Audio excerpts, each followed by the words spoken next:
এয়া এতিয়া ইডলি খাই আছোঁ। ইডলি 4টা দিছে, 2টা খালোঁ। এই 2টা দেৱাংশী আধা খালে আৰু এই মৌচুমী জুচ দেৱাংশী খোৱা নাই দিয়া খোৱা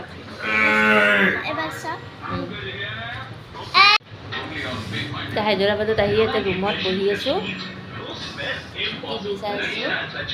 মই ইডলি খাই আছোঁ। মোৰ কালি এইখন খাতি অসমীয়া হায়দৰাবাদত আমি ইয়াতে ভাত খাইছোঁ।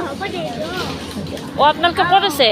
এই খাতি অসমীয়া দোকানখনৰ ওচৰতে, এই খাতি অসমীয়া দোকানখনৰ ওচৰতে আৰু দেৱাংশী আৰু মই এইখন দোকানত আহিছোঁ।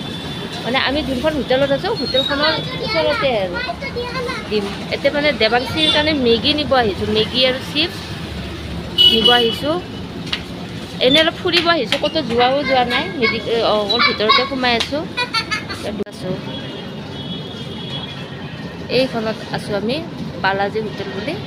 এইখনৰ একদম লাগালাগি এইখন দোকান, এইখন দোকান।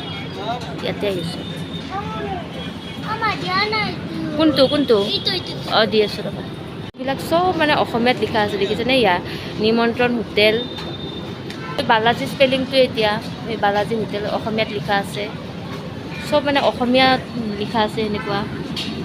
এতিয়া অক্ষৰ দি পেলাই অক্ষয় বুলি লিখা আছে, অসমীয়াত লিখা আছে। গৈ আছোঁ, ৰুম আহি পালোঁ। Room number 109 number room. দেৱাংশীৰ কাৰণে ষ্টিক আৰু মেগী। এইটো মেগী এটাত 14 টকা। আমাৰ ঘৰৰ নিচিনা একেই মেগীটো, কিন্তু 14 ৰুপিজ লৈছে। ডাঙৰ ন অলপ ডাঙৰ বুলি কৈছে মানুহজনে। ডাঙৰ ন? অঁ অলপ ডাঙৰ আছে। 14 ৰুপিজকৈ লৈছে। আৰু এইটো দেৱাংশী কি চকলেট খাইছে? এই চকলেটটো আমাৰ তাতে 20 টকা মাত্ৰ, ইয়াতে 55 লৈছে। খোৱা।